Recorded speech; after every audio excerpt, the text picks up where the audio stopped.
Dink dit lyk absoluut perfek saam met die rugby vanmiddag.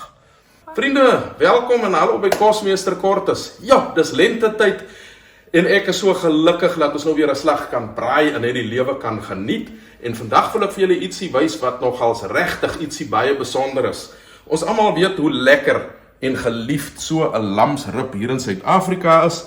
En wat ons vandag gaan doen is ons gaan lamsrib stokkie lekkers maak van hierdie heerlike rib. En dan gaan ons dit net lekker braai. So die eerste ding wat ons gaan moet doen, vriende, is om hierdie heerlike rib te ontbeen. Daarvoor het ons 'n lekker skerp mes nodig. En dan kan ons maar begin om die beentjies los te sny en die rib te ontbeen. Ons begin deur om so aan die kante te sny van elke ribbebeentjie en dan sny ons die velletjie so los. Vriende, hier is nou die laaste beentjie en nadat ons al die been verwyder het, dan het ons nou 'n rib wat so lyk. Ek dink dit lyk absoluut fantasties. Ons gaan hom nou geur, so sit hom met sy rugkant net so neer.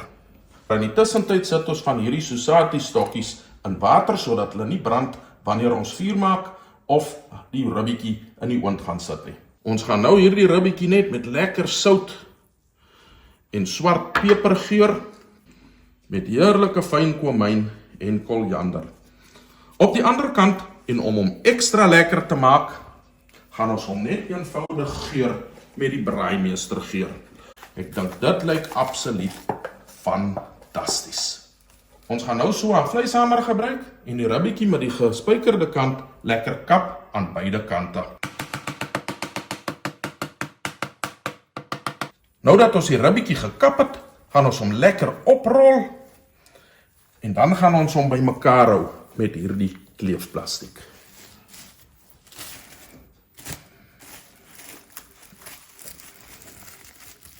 Ons rol hom soos dit.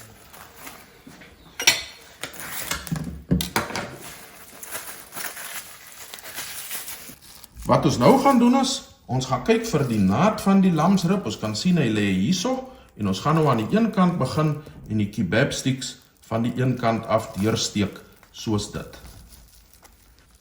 Ons sit hierdie stokkies lekker naby aan mekaar, want ons wil graag hierdie rib stokkie lekker dun sny en hulle bros en goudbruin braai.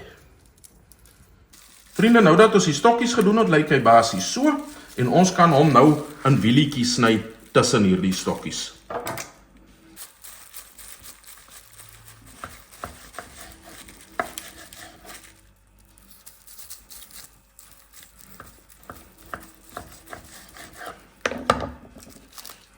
Kyk net hoe fantasties lyk dit. Vriende, ek is nie seker wat julle dink nie. Ons gaan hom nou lekker op die braai sit en geur met vars suurlemoensap. Wat dink julle van hierdie treffer? Maklik en tog baie lekker. Kom, ons gaan braai lekker saam. Ons gaan nou hierdie lamstokkies tot goudbruin braai op matige tot warm kolle. Vriende, ek weet nie wat julle dink nie, maar ek dink dit lyk absoluut perfek saam met die rugby vanmiddag. Ek gaan nou hierdie stokkie proe. Ek kan nie wag om hierdie fees te probeer nie.